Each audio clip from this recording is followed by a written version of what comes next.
वैदिक पर्सपेक्टिव के इस YouTube चैनल को सब्सक्राइब करें, वीडियो को लाइक व शेयर करें। ओम आयजी वाज सातमा ता उच्चा विजरभृतः हरि इवान धासी बपसता। वे दोनों भली भांति यज्ञ करने वाले दोनों सर्वोत्तम धर्मयोद्धा ही ऊपर उठाते हैं।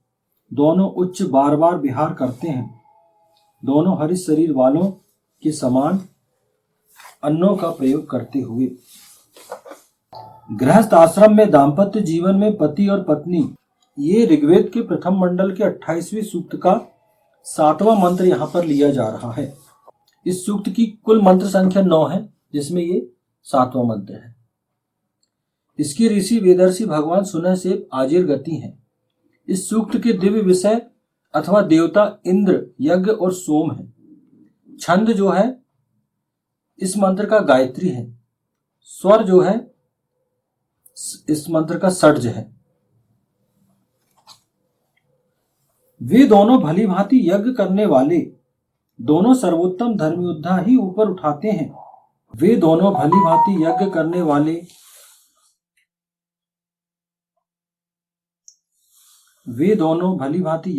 वाले दोनों सर्वोत्तम धर्मयोद्धा ही ऊपर उठाते हैं। दोनों उच्च बार बार विहार करते हैं। दोनों हरित शरीर वालों के समान अन्नों का प्रयोग करते हुए। गृहस्थ आश्रम में दाम्पत्य जीवन में पति और पत्नी, पुरुष और औरत दोनों यज्ञ करने वाले हैं। दाम्पत्य जीवन जहां एक यज्ञ सत्कर्म है, वहीं वह एक धर्मयुद्ध भी है। जीवन का सारा संघर्ष गृहस्थ जीवन में पति और पत्नी मिलकर करते हैं। आश्रम में दाम्पत्य जीवन में पति और पत्नी, पुरुष और औरत दोनों यज्ञ करने वाले हैं। मतलब यहाँ कहा जा रहा है ईशान के द्वारा कि गृहस्थ जीवन में पति पत्नी, पुरुष औरत जो होते हैं वो यज्ञ करने वाले, कि आपको श्रेष्ठ होना चाहिए। दोनों जो करते हैं गृहस्थ आश्रम का पालन, वो एक प्रकार का यज्ञ है।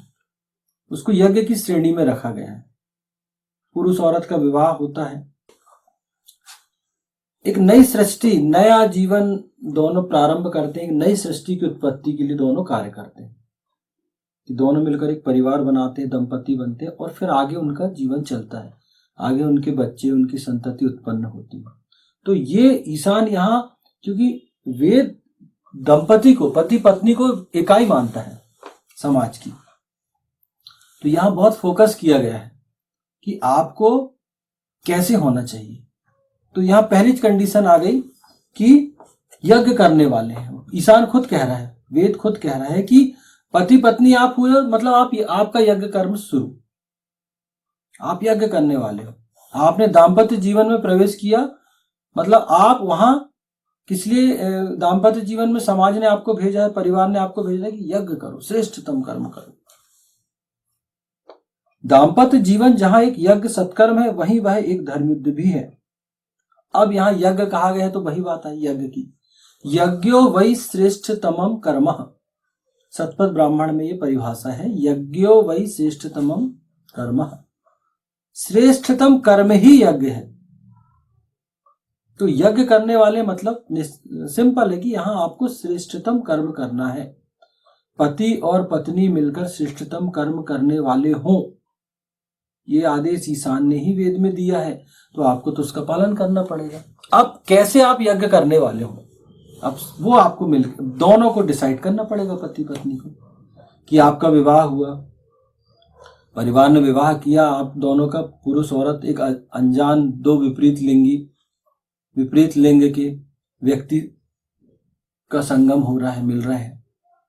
तो जब दोनों मिलते हैं तो वो दोनों भविष्य की सूचनाओं का आदान प्रदान करते हैं, भविष्य की अपनी एक कार्य योजना बनाते हैं कि हमें कैसे जीवन जीना है। तो हम देखते हैं कि जब वो विवाह करते हैं दोनों परिवार की तरफ से, है ना, शादी की रस्में होंगी, खाना होगा, स्वागत सत्कार होता है ना, उसके बाद बढ़िया संगीत होगा, सारी चीजें होंगी, भावर पड़ेंगी, विवाह होगा। और मैं थोड़ा सा डिटेल में आ रहा हूं। और जब वो प्रवेश करते हैं तो देखिए, जब प्रथम मिलन होता है उनका, तो उसको कितना यादगार बनाया जाता है।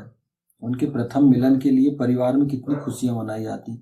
बढ़िया उनका जो कमरा है उसको फूलों से सजाएंगे, उनके पसंद की चीजें रखेंगे, दूध रखेंगे, पान रखेंगे, बढ़िया मीठा पान, गुलकंद वुलकंद डाल के उनकी पसंद की चीजें, मिठाई है और फल है रखेंगे, और पूरा कमरा फूलों से सजा हुआ है, और वो भी बिल्कुल नए वस्त्रों से सुसज्जित, सौंदर्य की दोनों प्रतिमूर्ति रहते हैं पति पत्नी। और फिर एक हो रहे हैं, दोनों विपरीत लिंग के व्यक्ति हैं। अब हम एक होंगे तो हमें दोनों को, हमारी योजनाएं क्या है, हमको इस समाज को क्या देना है, इस देश को क्या देना है, इस राष्ट्र को क्या देना है, इस परिवार को क्या देना है। और फिर प्लानिंग करेंगे वहां बैठ के, हमारी संतानें कैसी हो, हमारे कितनी संतानें हो, हम कैसे उनका पालन पोषण करेंगे। फिर हमारे सब एक दूसरे से चर्चा भी करते हैं कि मैं ये करना चाहता हूँ, मैं वो करना चाहता हूँ। तो बैठ के बढ़िया ये सारी उनकी प्लानिंग होती है वहाँ, कि यार हम इस समाज को, ईशान कहता है कि यहाँ बैठो, प्लानिंग करो कि क्या दोगे इस समाज को, क्या दोगे इस परिवार को, क्या दोगे इस राष्ट्र को। मनुष्य के रूप में आपका जन्म हुआ, तो वो वहां पर बैठ के बढ़िया अपनी भविष्य की कार्य योजना का निर्माण करते हैं, और फिर अपना प्रथम मिलन भी पूर्ण करते हैं। उसके बाद उनका जीवन वहां से शुरू होता है। तो एक्चुअल यज्ञ तो वहीं से शुरू हो गया आपका। अब यज्ञ वही श्रेष्ठतमम कर्म। यज्ञ क्यों कहा गया, ये बहुत बड़ी बात है। ईशान ने कहा है कि आपको यज्ञ करना है, मतलब आपको श्रेष्ठतम कर्म करना है, आपको अपनी भूमिका चुननी होगी दोनों को। चूंकि हम देखते हैं यहां पर पुरुष औरत दोनों को समझदारी का परिचय देना होगा, कि पुरुष जो है उसकी प्रकृति ईशान ने थोड़ा कठोर बनाई है, मजबूत होता है पुरुष, कठोर होता है, बाहर काम करता है, बाहर विश्व में जाता है, आजीविका का कृत्य करता है। वहीं औरत की प्रकृति कोमल है, उसका मन कोमल होता है, उसका तन कोमल होता है, गर्भ धारण करने में औरत सक्षम है। ईशान ने वो विशेषता औरत को दी है ना, गर्भाधान की विशेषता पुरुष को नहीं दी, गर्भ धारण करने की विशेषता पुरुष को नहीं दी। तो जब दोनों की प्रकृति अलग है तो दोनों को उस प्रकृति के हिसाब से चुनना होगा, अपनी भूमिका निश्चित करनी होगी। पति को निश्चित करना होगा कि मैं अपने परिवार, जो मेरा परिवार बन रहा है उसको कैसे मैं सुरक्षित रखूं, अपनी पत्नी का कैसे सम्मान करूं, उसकी क्या इच्छाएं हैं, उसकी क्या मनोभावना है, उनकी पूर्ति मैं कैसे करूं, क्या उसे वो लगे, क्योंकि वो एक नए घर, नए परिवार से आती है, एक अलग परिवार से आती है, और आप परिवार में आके वो सेटल होती है। तो उसको उस परिवार में सेटल करना, उस परिवार के हिसाब से उसको तैयार करना, कि वो आई है तो उसको, उसके मन में कोई भय ना हो, कोई डर ना हो, वो यहाँ सहज महसूस करे। और वो क्या होता है, वो जुड़ी होती है पति से। तो पति जितनी अच्छी भूमिका अपनी वहां निभाएगा, औरत उतनी ज्यादा उससे आसक्त होती जाएगी, उतना प्रेम में उसकी पड़ते जाएगी। यही औरत को भी करना है, कि वह नई जगह से आती है तो मेरा पति ही मेरा पुरुष है, तो उसे भी अपने पति की भावना का ध्यान रखना पड़ेगा, उसको भी उसके हिसाब से ढालना पड़ेगा। तो जब दोनों अपनी भूमिका का निर्वहन बहुत अच्छे तरीके से करेंगे तो दोनों एक दूसरे में जुड़ जाएंगे, क्योंकि दोनों फिर एक हो जाते हैं। बोला गया ना, दंपति एक हो जाते हैं, क्योंकि वेद और ईशान ये कहता है कि दंपति को वो अलग अलग नहीं मानता, पति पत्नी को एक गिनती होती है। हमारी सनातन संस्कृति में पति पत्नी अलग नहीं होते, पति पत्नी की जो गिनती होती है, गणना होती है, वो एक व्यक्ति के रूप में होती है, दंपति की। और एक समय ऐसा आता है दोनों के बीच में, दोनों के जब दोनों विहार करते हैं, मिलन होता है, तब वो एक हो जाते हैं।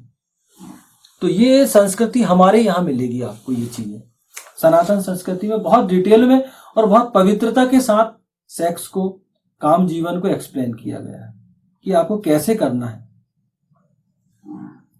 जीवन का सारा संघर्ष, हाँ, और जहां ये यज्ञ है, सत्कर्म है, वहीं वहीं एक धर्म युद्ध भी है।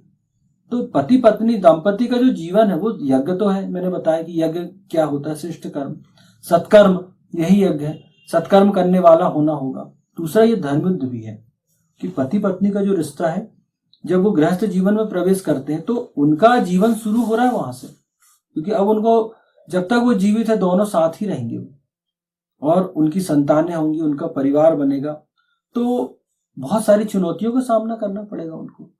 तो वो उनका जीवन एक धर्म युद्ध है।